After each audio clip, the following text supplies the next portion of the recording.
Sahabad dairy इलाके में, और जैसा कि साहबाद डेयरी हमेशा से मीडिया में एक हेडलाइंस के तौर पर यूज किया जाता है, क्योंकि यहाँ पर अनेकों प्रकार की गतिविधियां जो है वो रोज चला करती हैं। पिछले दिनों जैसे कि आपने देखा था कि कुछ लड़ाई झगड़े में कई लोगों की जाने भी गई थी, और जान जाने की बात मैं इसलिए कर रहा हूँ कि अभी जिस जमीन पर मैं मौजूद हूँ, ये जमीन एक कब्रिस्तान और एक मुस्लिम जो कब्रिस्तान है उसकी जमीन है ये। यहाँ पर इस जमीन को डीडीए से लेकर के और 3 हिस्सों में डिवाइड किया गया है। मैं अपने कैमरा पर्सन से कहूंगा एक बार दिखाएं कि जो वो टीन शेड आपको नजर आ रहा है, उस टीन शेड के नीचे हिंदुओं का शमशान बनाया हुआ है। साथ ही मेरे जो राइट हैंड साइड में जहाँ पर गाय चल रही है, ये मुस्लिम धर्म के लिए कब्रिस्तान बनाया गया है, और जो मेरे लेफ्ट हैंड साइड में जमीन है ये ईसाई धर्म के लिए जमीन दी गई है कि यहाँ पर वो अपनी डेड बॉडियों को दफनाने के लिए इस जमीन को यूज में लेके आएंगे। लेकिन आज जो इस पे बदहाली आपको नजर आ रही है, उस बदहाली का जो कारण है वो सिर्फ और सिर्फ यहाँ के क्षेत्रीय जो प्रशासनिक अधिकारी हैं, विधायक और निगम पार्षद, सिर्फ वो है। यहाँ पर हमने जब मौके पर आकर के देखा तो ये बाउंड्री की गई है। इस बाउंड्री की ईंटें भी मैं अगर आपको दिखाना चाहूँ तो 4 महीने पहले ये बाउंड्री हुई थी, और 4 महीने पहले की बाउंड्री आप देख सकते हैं किस प्रकार से जर्जर अवस्था में पड़ी हुई है, और यहाँ काम किसी भी प्रकार से किया नहीं गया। आधा अधूरा काम यहाँ पर छोड़ दिया गया है। इस संदर्भ में हमारे साथ बातचीत करने के लिए गुलजार मलिक जी जुड़े हुए हैं। गुलजार मलिक जी यहाँ पर जो मुस्लिम समुदाय का कब्रिस्तान है उसके बारे में अपनी बात को रखेंगे। हम उनसे जानते हैं कि ये जो कार्य यहाँ पर हुआ है ये अधूरा किस वजह से रह गया। पहले तो आप मीडिया का बहुत बहुत धन्यवाद करता हूं कि जो ये जगह अलॉट हुई इसमें मीडिया का बहुत बड़ा अहम योगदान रहा है। मीडिया ने हमेशा इस डेयरी साहबाद डेयरी की आवाज़ उठाई, और उसी के संदर्भ में डीडीए से फिर ये एमसीडी को हैंड ओवर हुई ज़मीन। और जब से 2020 में ये ज़मीन अलॉट हुई थी शमशान घाट को, कब्रिस्तान को और ईसाई मुस्लिम कब्रिस्तान को, तो जब से ये इस पोजीशन आप देख रहे हो, उस पोजीशन में जब से ही ये हालात हैं। हमने हमेशा मतलब सिविक सेंटर भी गए, नरेला जोन भी गए, जो संबंधित अधिकारी थे, जनप्रतिनिधि थे, उनसे भी हमने रिक्वेस्ट करी कि भाई सबसे पहले जो आप इसका उद्धार करें। 2020 के अंदर क्या होता है कि जब ये जगह अलॉट होती है तो यहाँ एक खड्डा हुआ है। खड्डे तो एमसीडी के द्वारा इसमें यहाँ पर मट्टी पास हुई, तो यहाँ पर अधिकारियों की और राजनीतिक मिली भगत से यहाँ 5-5, 6-6 फुट इसमें आप देख रहे हो ढलाव का जो कूड़ा होता है वो कूड़ा गिर दिया गया जी। उसके बाद क्या हुआ, उन्होंने हमारे से कहा कि भाई आप इसमें शुरुआत कीजिए। तो मैंने भाई शुरुआत हम किस तरीके से कम आप जीते जी किसी इंसान को अच्छी जगह नहीं दे सकते, मरने के बाद तो उसका राइट बनता है, उसका हक है कि आप उसको अच्छी जगह दी जाए, साफ सुथरे स्थान पे जो है उसे दफनाया जाए। तो उस पर फिर डीएचओ थे रावत साहब, उस टाइम उन्होंने गौर करा, उन्होंने कहा कि ठीक है सर, हम आपकी बात मानते हैं। संबंधित अधिकारी भी थे, उन्होंने कहा कि हम इसकी 5-6 फुट जो है ये कूड़ा निकलवा के और इसमें साफ मट्टी डाल देंगे जी। 2020 से हमेशा कभी फंड की वजह से, कभी किसी कमिश्नर की वजह से, कभी इनकी आपसी खिंचतानी की वजह से वो बस फाइलों ऐसी लटकी रही, और अभी तक जमीनी स्तर पर कोई भी कार्रवाई नहीं। गुलजार जी होनी थी जी, तो क्या वजह रही कि ये बाउंड्री अधर में लटक गई, पूरा काम पूरा नहीं हो पाया? 4 महीने पहले विधायक जो यहाँ मौजूदा जय भगवान है, उन्होंने अपने फंड लगाना चाहा यहाँ पर जी। उन्होंने अपने फंड से यहाँ पर बाउंड्री और भी कोई प्रोजेक्ट लिया था। जी। तो उसमें क्या हुआ है कि उन्होंने एमसीडी से कोई परमिशन नहीं ली, जी। और अपने आप ही अपने उससे उन्होंने अपना फंड लगाना शुरू कर दिया। जी। तो एमसीडी के जो अधिकारी थे उन्होंने उस पर ऑब्जेक्शन उठाया, कंप्लेंट करी, और फिर उस काम को रुकवा दिया गया। जी। उसमें उन्होंने कहा कि भाई या तो आप हमारे को फंड दें, जी। या हमारे से आप मेयर साहब को या कमिश्नर को आप लेटर लिखित दें, में लेटर लिखित में जी। लेटर दें कि भाई आप काम कराना चाहते हैं। अगर वो उस पर एग्री होते हैं तो आप काम कराओ। तो ना ही उन्होंने कोई फंड दिया, ना ही उन्होंने कोई फिर लिखित में क्या रहा क्या नहीं रहा। उसके बाद से ये काम अधर पे पड़ा हुआ है। तो उसके बाद इसके बाद आप लोग अपनी तरफ से कितनी बार विधायक से या क्षेत्रीय निगम पार्षद से मिले इस मामले को इस लेकर? मामले में मैं ना करते 100 बार मैं जा चुका हूँ, विधायक जी के पास भी, निगम पार्षद के पास भी। अभी प्रेजेंट में भी निगम पार्षद के द्वारा काम हुआ था। एक दिन हम गए थे, मीटिंग हुई थी हमारे रामचंद्र जी से, उन्होंने कहा कि डिप्टी मेयर से मेरी बात चल रही है। फिर अधिकारी आए भी थे, और उसके बाद उन्होंने कहा कि हम इसको जो है हैदराबाद की तर्ज पे इसको बनाएंगे जी और हैदराबाद में जो है पूरे भारत के अंदर सबसे सुंदर शमशान घाट और कब्रिस्तान हैदराबाद के अंदर है, हम उसी की तर्ज पे इसको बनाएंगे। मैंने ये तो बहुत अच्छी बात है। जी और हम चलो कोई बात नहीं, अगर महीना 2 महीने और भी लग जाए तो भी, लेकिन कोई एक आपका भी नाम होगा, हमारे समाज का भी नाम होगा, पूरे सर्वे समाज को ये अच्छा लगेगा कि भाई इतना सुंदर यहाँ शमशान घाट और कब्रिस्तान बन रहे हैं। उसके बाद से उन्होंने फिर मेरी बात में DHO नरेला जोन गया, फिर उनसे मैंने कहा मैंने सर वो आपकी टीम भी आ गई है वापसी इलेक्शन करके, क्या रहा? तो उन्होंने कहा अभी हमारे पास फंड ही नहीं है।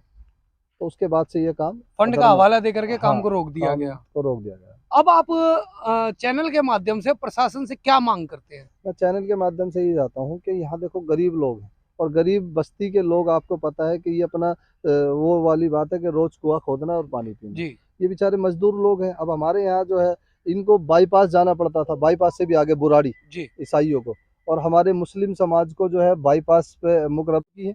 मजबूरन क्या है, सबसे बड़ी यहाँ जो एक सक्षम लोग हैं वो तो कहीं भी जा सकते हैं, जी लेकिन जो गरीब लोग हैं यहाँ से 10,000 रुपये टेम्पो वाला लेता है बॉडी को ले जाने के लिए। जी अब उस आदमी के पास 10,000 रुपये उसके पूरे महीने की कमाई नहीं है, और वो 10,000 रुपये कैसे कैसे अब उसका कफन लाए या उसकी और सामग्री लाए या उस टेम्पो वाले को दे।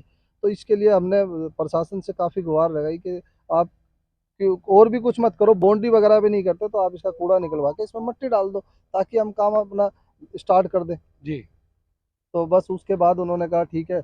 अभी मुझे पता लगा है कि हम बाहर मिट्टी आके गिर गई है इधर उधर से, और उन्होंने कहा कि हम मिट्टी डलवा देंगे, लेकिन अभी तक कोई मतलब पिछले 2 महीने से कोई वो किसी नहीं भी हुआ, प्रकार का काम यहाँ पर नहीं हुआ। कोई भी नहीं। आप धन्यवाद। देख रहे हो। संधू जी, पहले तो आप अपना पूरा नाम बताएं। मेरा SD संधू नाम है। संधू साहब, आप जो इस जमीन की लड़ाई लड़ रहे हैं कब्रिस्तान के लिए, वो लड़ाई किस प्रकार से है? देखिए जी, लड़ाई तो इस प्रकार की है कि ये जो है ज़मीन, जी जब काफ़ी पहले से हमारी मांग थी, तो जय भगवान जो उपकार जो इस वक्त मौजूदा विधायक है, क्षेत्रीय विधायक जी, उस वक्त ये यहाँ के निगम पार्षद हुआ करते थे। उस वक्त हमने इनसे रिक्वेस्ट करी, इन्होंने ये ज़मीन DDA से ले करके और 3 भागों में डिवाइड कर दिया, MCD हैंड ओवर कर दिया। जी आज जो समस्या आ रही है यहाँ पे कि हमारे यहाँ कोई किसी की डेथ हो जाती है, जी उनको दफनाने की कहीं जगह नहीं है। अभी 2 महीने पहले यहाँ एक डेथ हो गई थी किसी की, तो मेरे पास भी फ़ोन आया, मैंने भी बड़ी कोशिश करी कहीं, तो यहाँ कहीं जगह नहीं है। तो फिर चंदा फंड इकट्ठा करके, लोगों से चंदा इकट्ठा करके उनको फरीदाबाद ले जा करके दफनाया। मतलब तो दिल्ली की बहुत बॉडी को फरीदाबाद ले जाकर फरीदाबाद के ले और जाकर दफन करना पड़ा। दफनाया।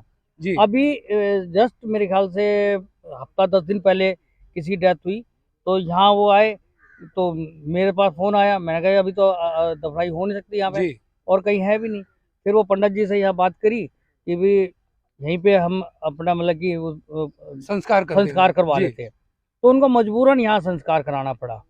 ये प्रॉब्लम्स मतलब कि जो आपके धर्म विशेष के खिलाफ है, क्योंकि आपके हाँ, धर्म में वो बॉडी दफना, लेकिन इस जगह में इसमें जो है ना मतलब कि हमें दफनाने के आदेश नहीं मिल रहे हैं, और ना यहाँ पे ये कूड़ा निकाला जा रहा है, ना इसकी मिट्टी डाली जा रही है, ना इसका कोई काम हो रहा। अब हैदराबाद का क्या कैसा बना हुआ है, क्या बना हुआ तो हम नहीं जानते हैं। जी हमें तो अभी फिलहाल तो हमारे को तो हैदराबाद का क्या देखना, हमें तो यहाँ अभी दफनाई के लिए बाउंड्री करके दे दे, जी हमें कुछ बना के नहीं देते, तो हमारे को वो तो अब विधायक फंड से हम यहाँ काम करवा रहे थे। जी विधायक की कोई गलती नहीं है, विधायक अपना फंड लगा रहे थे। यहाँ पे MCD ने पुलिस भेज के ये काम रुकवा दिया जी ना, MCD कुछ कर रही है।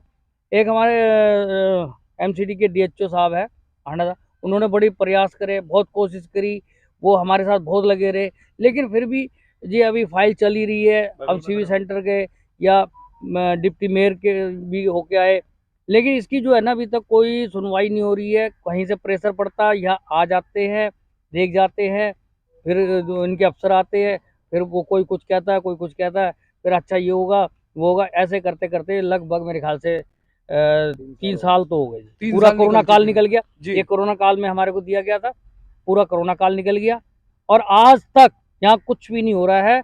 और विधायक अगर करने की कोशिश करता है तो विधायक को नहीं करने दिया जा रहा। विधायक अगर करने की कोशिश करता है तो निगम उसमें हस्तक्षेप हाँ, करती निगम है। विधायक की कमी नहीं, विधायक जी। तो चाह रहा कि कर रहा हूँ, वो अब तक ये चालू करवा देते, जी वो यहाँ काम करवा देते, लेकिन विधायक को भी नहीं करने दिया जा रहा, ना हम अपने स्तर पर कुछ कर सकते हैं। समस्या ये है कि ना तो एमसीडी करके दे रही है, जी क्योंकि ये पूरा तैयार करके एमसीडी को देना था, लेकिन उन्होंने अभी तक नहीं दिया और अभी भी आगे भी समस्या हो रही है। और ये देख लो कितना कूड़ा है, गाय और ये चीजें यहाँ हैं। और यहाँ पे क्या करा, मिट्टी की जगह ये तालाब था, मिट्टी की जगह यहाँ पे बाईपास से जो जो कूड़ा है वो डंप करा दिया, यहाँ कूड़ा डलवा दिया। जी अब कूड़ा डलवा दिया, ना कूड़ा ये निकाल रहे हैं ना इसमें मिट्टी डाल रहे हैं। कभी कहते हैं इसी में 5 फुट मिट्टी डाल देंगे। ये समस्या समझ में नहीं आ रही हमारे। और यहाँ के लोग, हम सब लोग परेशान हैं इस बात से। क्या देखो, डेथ होना नेचुरल बात है कि भी जो आया है इस दुनिया में वो एक दिन ना एक दिन जाना ही है। मरना है। जी और मरने के बाद भी और उसको कूड़े में दफनाया जाए, तो ये तो कोई अच्छी बात नहीं है। मरने के बाद भी कम से कम उसको एक अच्छी, जीते जी तो उसने कैसी जिंदगी काटी, क्या नहीं काटा। गरीबी हालत में यहाँ सारे तकरीबन गरीब लोग जी हैं, झुग्गी झोंपड़ी में रहते हैं। किस तरीके से उनका जीवन बसर होता है, लेकिन मरने के बाद भी उनको हम कूड़े में गाड़े, ये तो कोई अच्छी बात नहीं है। मरने के बाद दर्शकों, दोनों समुदाय के लोगों का एक ही मानना है कि जिंदगी भर तो प्रशासन से नाली, सड़क और रोजमर्रा के आवश्यक वस्तुओं के लिए लड़ाई झगड़े खींचातान चलती रहती है, लेकिन मरने के बाद भी एक उचित जगह ना मिलने पर जिस समुदाय में बॉडी को अंतिम क्रिया में जलाने का रिवाज नहीं है, उन्हें भी मजबूरन जगह होते हुए भी प्रशासनिक लापरवाहियों के कारण, खींचातानों के कारण बॉडी को जलाने की जरूरत पड़ रही है। दोनों समुदायों का एक ही मांग है कि इस जमीन को जितनी जल्द से जल्द हो सके प्रशासन आपस में बैठ करके, निगम और विधायक दोनों जने आपस में बैठ करके अपना समझौता करें और इस जमीन को तैयार करके दोनों समुदायों को दे। जी गुलजार जी, क्या कहना चाहते हैं? मैं आपसे एक बात कहना चाहता हूँ। पहले इनके पास एक बहाना हुआ करता था कि एमसीडी में बीजेपी है, जी दिल्ली में अपना केजरीवाल आप पार्टी की सरकार है। अब तो दोनों ही जगह आप पार्टी की सरकार है। मैं पूछना चाहता हूँ, तीनों जगह केंद्र में चलो बीजेपी है, लेकिन जो ये काम है एमसीडी के द्वारा होना है। एमसीडी में आप पार्टी की सरकार है, आपके मेयर है, आपके डिप्टी मेयर है, यहाँ निगम पार्षद आप पार्टी से है, एमएलए आप पार्टी से। तो मैं ये पूछना चाहता हूँ, अब किस बात की खींचतान? आप अपना, अब तो आपको जो काम 50 की स्पीड से होना था वो आज 100 की स्पीड से होना चाहिए, क्योंकि डबल इंजन की सरकार है। जी पहले इन पे बहाना हुआ करता था। पहले मैं 2020 से जो है ये पूछा करता था कि जनाब क्या भैया वो एमसीडी में जो है बीजेपी की सरकार है, हम नहीं कर सकते, हमारा जब तक वो नहीं चाहेंगे तो नहीं। अब तो लेकिन सरकार तो भी इनके हैं, डिप्टी मेयर भी इनके। तो मैं ये पूछना चाहता हूँ आपके माध्यम से, आपके चैनल के माध्यम से, भैया अब किस चीज़ की रिक्वायरमेंट है, जो क्यों मतलब ये काम रुका हुआ है? हम 2020 से रेगुलर आपके पास, आपके अधिकारियों के पास हम गुहार लगा रहे हैं। भाई हम अपने लिए नहीं, हमारा ये समाज है, समाज के लिए, कोई हमारा पर्सनल काम नहीं है या आपका पर्सनल काम नहीं है। मरना हमें भी है, मरना आपको भी है। तो कम से कम इन लोगों के सुध बुध, इन गरीब लोगों की सुध बुध तो लेनी चाहिए। आज मैं आप देखना इनके रोड नाली अवैध कॉलोनियों में हो रहे हैं, वहाँ इनके सारे काम हो रहे हैं, वहाँ के लिए इनके पास फंड है, लेकिन जो एक एंड है जहाँ सबको जाना है, वहाँ उस जगह के लिए इनके पास कोई फंड नहीं है, ना कोई इनके पास स्कीम है। धन्यवाद।